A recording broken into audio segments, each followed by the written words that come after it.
बेगम, अफ्तारी के इंतजाम में कोई कमी बेशी नहीं रहनी चाहिए। मैंने आमों की पेटी मुश्किल नीचे रखते हुए आयशा से कहा। आयशा ने कहा, आप फिक्र ही ना करें, पिछली बार भी ऐसे मजे की अफ्तारी कराई थी, आज तक सब के सब तारीफें करते हैं। अफ्तारी की तमाम तैयारियां मुकम्मल हो चुकी हैं, खजूरें भी मंगवा ली हैं, बस फ्रूट काटने हैं। आप जरा मदद कर दें। मैंने छुरी ली और आयशा की मुखालिफ से बैठकर फ्रूट काटने लगा। कुछ ही देर में अफ्तारी के तमाम इंतजाम मुकम्मल हो गए और सहन में सजे डाइनिंग पर लगा दी। दोस्तों और रिश्तेदारों की आमद का सिलसिला भी शुरू हो गया। अफ्तारी का वक्त हुआ और सब ने अफ्तारी की और खुशगपियां करते हुए खाना खा रहे थे। सब खाने से फारिग हुए।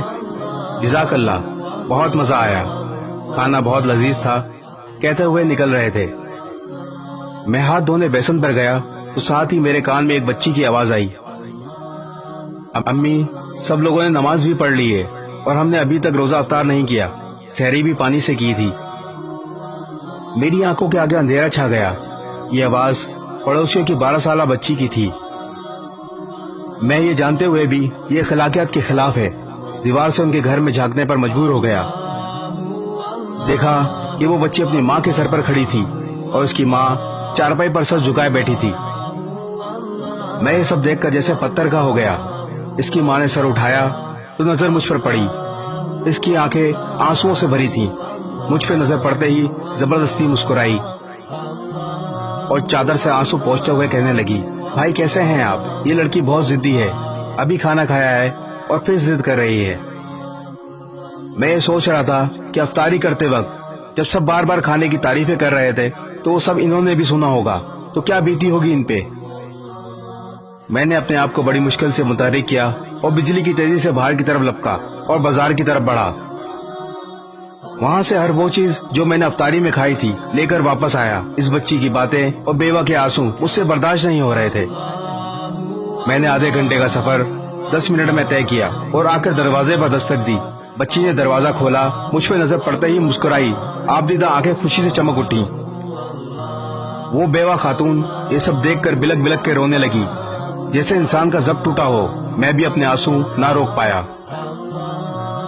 मैंने सामान खोला, बच्चों के साथ बैठकर उनको खाना खिलाया। जब सब खाना खा चुके तो मैंने इनसे कहा, आप आराम करो।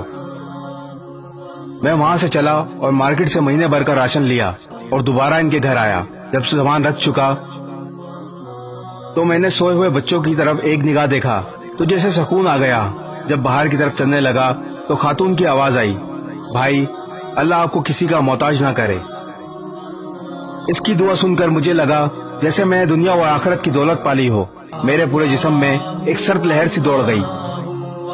घर पहुंचकर सजदा शुक्र अदा किया और अल्लाह ताला से माफी मांगी। अल्लाह ताला मुझे माफ फरमा जो मैं अब तक इन बातों से गाफिल था। हम अपने खाते पीते घरानों के दोस्तों और रिश्तेदारों को खानों पर मदू करके समझते हैं कि बड़ा सवाब कमा लिया, लेकिन इस बारे में कभी नहीं सोचा क्या हमारी तरफ से मुस्तकीन तक इनका हक पहुंच रहा है। जरा नहीं, पूरा सोचिए। इस वीडियो को शेयर जरूर करें, हो सकता है आपके एक शेयर से ये बात किसी के दिल में उतर जाए।